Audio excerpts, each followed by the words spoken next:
L'entrevue du jour, une présentation de la résidence des bâtisseurs Monseigneur Deschênes à Montmagny, une résidence privée pour aînés située au cœur de Montmagny, pour vivre en toute quiétude.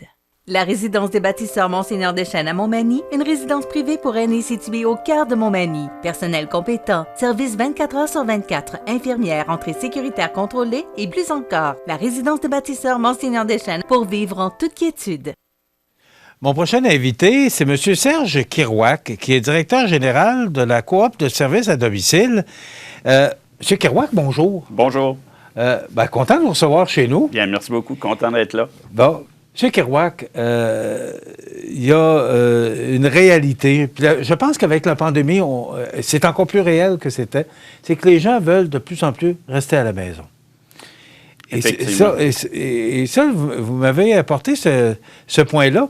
J'aimerais ça en discuter avec vous parce que s'il y a quelqu'un qui est capable de nous en parler, c'est bien vous, parce que vous êtes directeur général de la Coop de services à domicile de Montmagny. C'est quoi exactement? Qu'est-ce qui fait ce changement-là? Bien, c'est sûr que l'arrivée de la pandémie nous a amené à être plus sur la sellette, si on peut dire, parce que justement, on parlait, quand on a commencé la première vague, on parlait beaucoup de ce qui se passait dans les CHSLD, dans les RPA. Nous, à notre niveau, comment on a été touchés, la ministre McCann a dit, vous allez continuer de donner des soins, mais vous allez arrêter de donner tout ce qu'on appelle AVD, l'aide à la vie domestique. Donc, nos préposés devaient arrêter de faire de l'entretien ménager, de la buanderie, de préparation de repas, des commissions. Ça a arrêté, comme on dit, d'un coup sec. Donc, on s'est ramassé justement que lorsque 2 mois plus tard, ils ont repermis aux gens d'aller à nos préposés, d'aller travailler pour les clients, bien là, nos préposés ont été vraiment surpris de la perte d'autonomie qui est arrivée pour les personnes âgées à l'intérieur de 2 mois.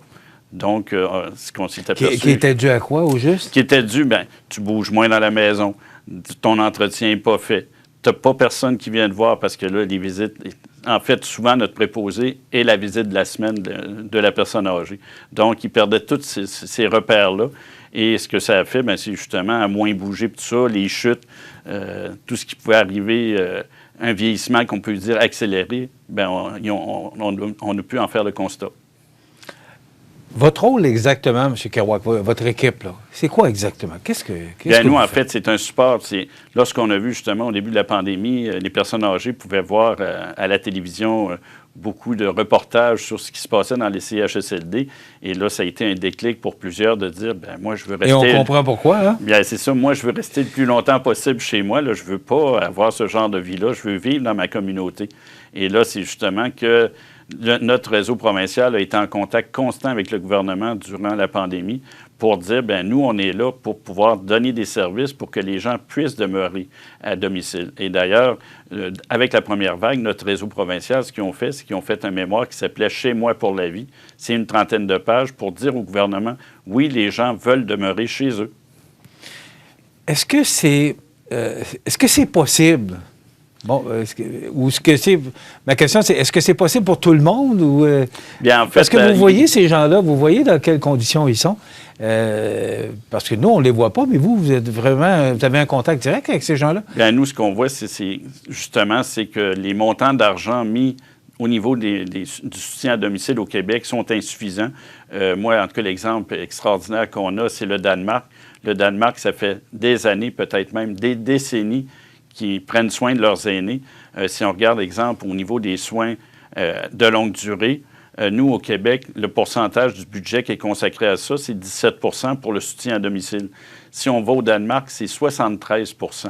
Hey. Donc, avec des changements comme ça, et au Danemark, il y a 96 % des personnes aînées qui restent dans leur communauté.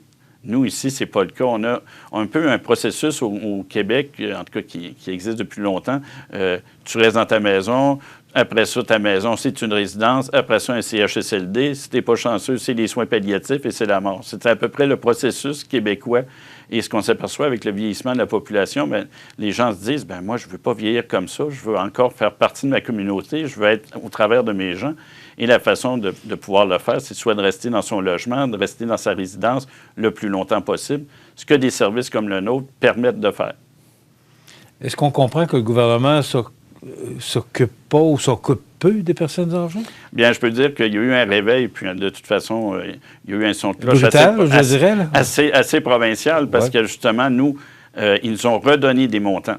Nous, ils ont aidé à améliorer les conditions salariales de nos employés. Ça fait 2 fois, puis demain, on en parle encore, peut-être une 3e fois, qu'ils vont aider à améliorer les conditions de travail. C'est pas vrai que nous, les employés, sont payés 14 de l'heure, c'est plus que ça. Et c'est justement un travail valorisant. Mais justement, le gouvernement est en train de regarder à revoir la façon qui va aider, parce qu'il existe un programme qu'on appelle le PEFSAD, qui est un programme d'exemption financière pour les aînés, pour avoir des services d'entreprise comme la nôtre. On est vraiment protégé par le gouvernement avec un programme comme ça. Mais s'ils réussissent à bonifier cette aide, on va être encore plus accessible à encore plus de personnes âgées, ce qui est le but de l'exercice actuellement. L'êtes-vous accessible? On est accessible actuellement, c'est de se faire connaître aussi. Et l'autre problème qu'on peut avoir actuellement, c'est qu'évidemment, les gens voient qu'on existe de plus en plus et ils veulent avoir nos services, mais on a aussi la contrainte de trouver de la main-d'œuvre. On voit cette semaine qu'il y avait un cahier spécial dans le journal pour dire les emplois. C'est rendu extraordinaire, la bagarre qu'il peut y avoir entre les employeurs pour essayer d'attirer des travailleurs. Nous, moi, ce que je recherche vraiment, ça s'apprend à faire le ménage, ça s'apprend aussi à faire des soins parce que ça ne prend pas beaucoup de cours pour être capable d'être autonome. Mais nous, ce que je demande, c'est que la personne ait de l'empathie envers les personnes âgées et ça, c'est la qualité première que je recherche d'un employé. Mais effectivement, on est comme tout le monde, on est à la recherche de personnel pour être capable justement de couvrir la demande. Bon. Qu'est-ce que vous offrez comme service exactement? Bien, nous, en fait, on offre les services qu'on appelle AVD. C'est l'aide à la vie domestique. Donc, ces services-là, c'est au niveau de faire le ménage, l'entretien ménager, faire de la buanderie, faire de la préparation de repas. Puis ça, c'est pas tout le monde qui le demande, mais il y en a des fois que ça fait plaisir d'avoir des petits plats préparés pour la semaine, puis ça va à la semaine suivante pour avoir d'autres choses. Et ça peut aller jusqu'à faire des commissions, ou même la personne peut dire, moi, je veux aller à la pharmacie, je vais y aller avec toi, j'ai mes commissions à la caisse, donc je vais y aller avec toi. D'autres services qu'on offre, c'est les SAP qu'on appelle, les soins à la personne.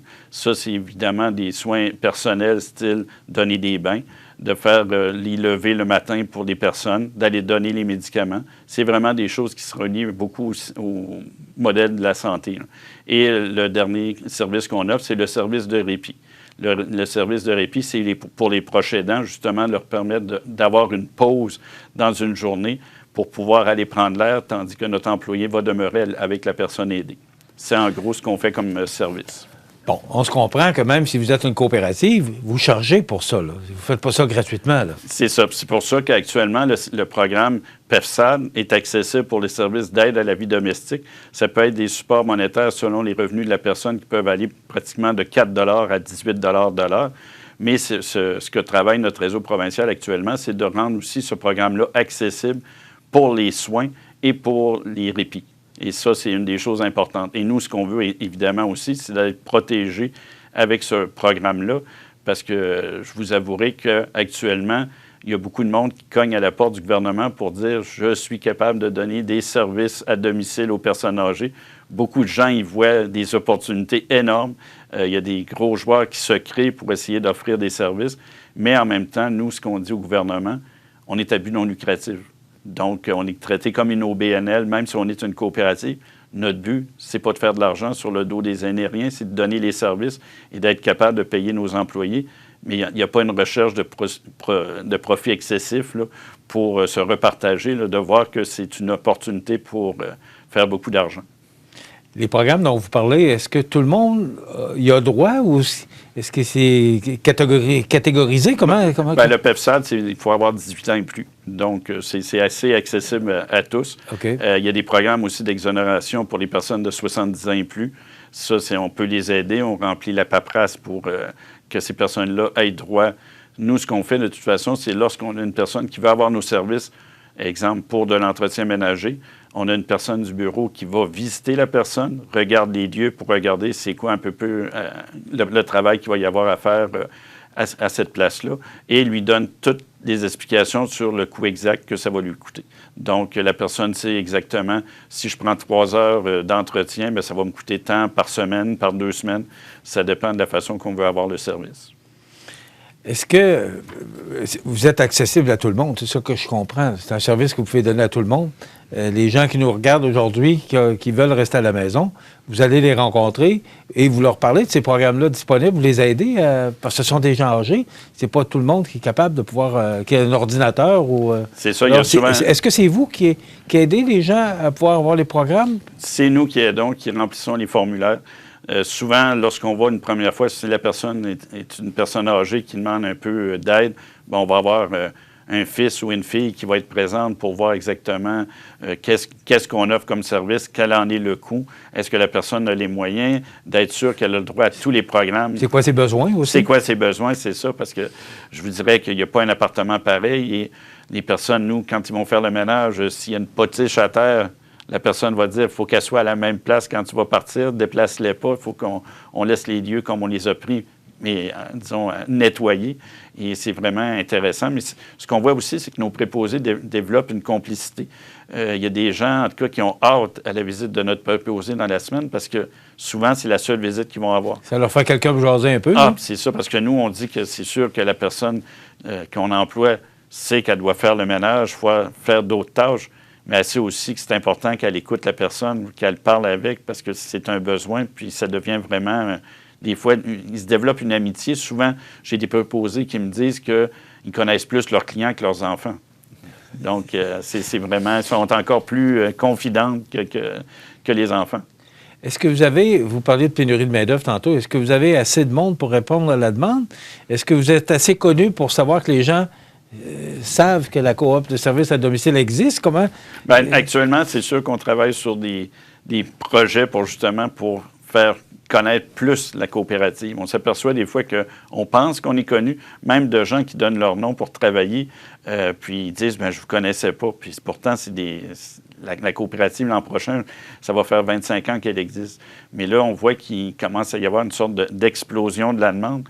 Puis, il faut rendre, si notre réseau provincial n'arrête pas de dire au gouvernement, on est là pour rendre les services, on est capable de prendre la capacité de demande, bien, nous, il faut être capable de suivre. Donc, c'est là-dessus qu'on travaille beaucoup à trouver des façons d'attirer des employés parce que on dit à nos employés, vous faites votre horaire. Donc, vous donnez vos disponibilités. Si quelqu'un dit, moi, je veux travailler 12 heures par semaine, pas de problème, on va te trouver une clientèle pour 12 heures par semaine.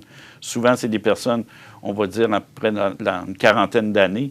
Bon, ben eux, ils se disent, mon Dieu, un emploi que je peux dire le mercredi, je joue au quai, je vais garder mon mercredi de quai, puis je ne suis pas obligé d'aller travailler. Je vais dire, je ne suis pas disponible à ce moment-là. Donc, c'est des choses qui sont intéressantes pour des gens qui veulent avoir un revenu d'appoint qui est quand même intéressant. Sentez-vous que vous avez l'écoute du gouvernement? Actuellement, bien là, c'est la grande défensive, c'est que notre réseau est conscient qu'il y a plusieurs joueurs qui sonnent à la porte. Le gouvernement est en train de revoir ses programmes. Le gouvernement a dit, c'est sûr qu'ils vont écouter tout le monde.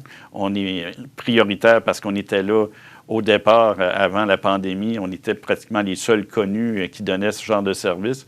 Mais le réseau doit demeurer vigilant, justement, pour qu'on demeure le premier choix du gouvernement, justement, pour donner le soutien à domicile.